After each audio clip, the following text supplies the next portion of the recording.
Hi friends, what's up?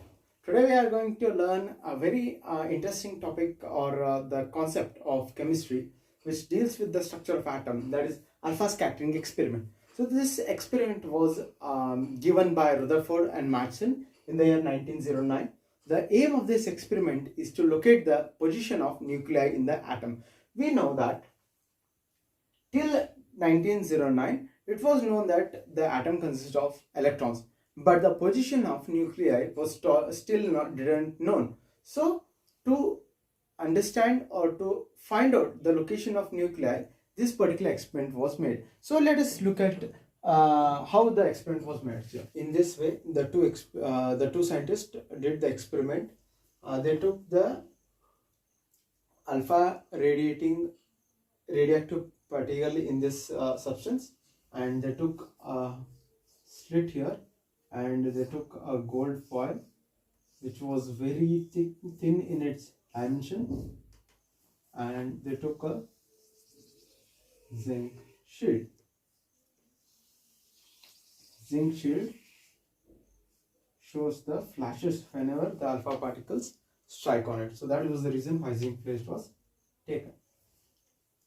See, this is the radioactive material, and these were allowed to pass through the slit. So slit was taken so that the rays of the alpha particles should be collimated, so that they can move in a single slit line, so that we can get a good intensity on the gold foil. So this was passed through the gold foil, and once the alpha particles reached the gold foil, there was a deflection in the rays of the alpha particles. They just scattered in all the directions, and once they hit the zinc sulfide screen, there were flashes on the zinc sulfide. Wherever the alpha particles hit the zinc sulfide screen, there were flashes, white flashes found on the zinc sulfide. The scientists were amazed. How is it so? Then they came up with some conclusions. Friends, we came to know about the experiment. Now let us observe the observations of this experiment. What were the conclusions we can draw from it? See, the scientists from the zinc sulfide screen, they observed that some particles are there in the nucleus which are affecting the path of the alpha particles. We know that when a positive charge comes near a positive charge, it undergoes a repulsion. If a positive charge comes near negative charge, it's going to be attraction. In the same way, so since there was a deflection or there was repulsion in the path of these alpha particles, the scientists could assume that there are some positive charge which are present in this atom, but they didn't know where the positive charge really exists. They saw that the rays which were to the periphery of the atom, they were going undeflected. As the rays continued to come near to the nucleus, the deflection angle got increased. So it was deflected by a more small angle, then this came more than 90, then this almost deflected 180 degrees back to the source. Why was it so? Because there is some positive charge which is completely located at the center of the atom. So that's where the scientists came to know that the positive charge is mainly confined at the center. So you may ask me, why come the positive charge the alpha particles are? See, this is the helium nuclei. If I remove 2 electrons from it, then I am going to get He2 plus. So this is the positive charged nuclei. So I am going to emit these alpha particles to the nucleus or atom, then they are going to deflect it in this way.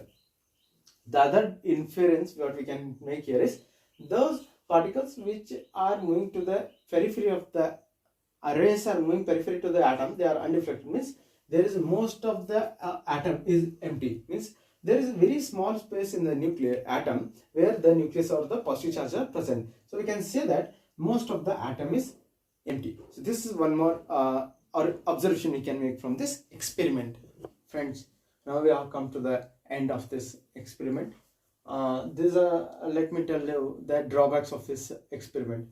So no doubt Rutherford explained us very important concepts of about the electron, nucleus, atom, but the main problem was he couldn't explain the stability of the atom.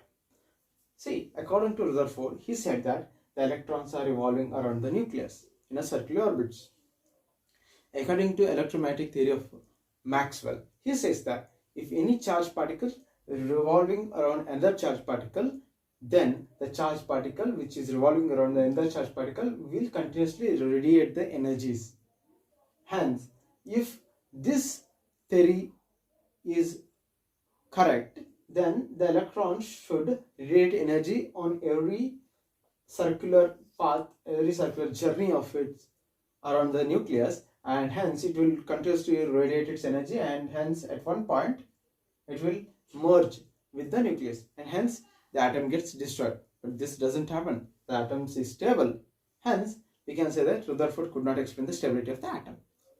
Friends, if you have any doubt regarding this experiment, you can put your doubt in the comment box. Thank you for watching this video. Like this video, share and subscribe my channel. Thank you.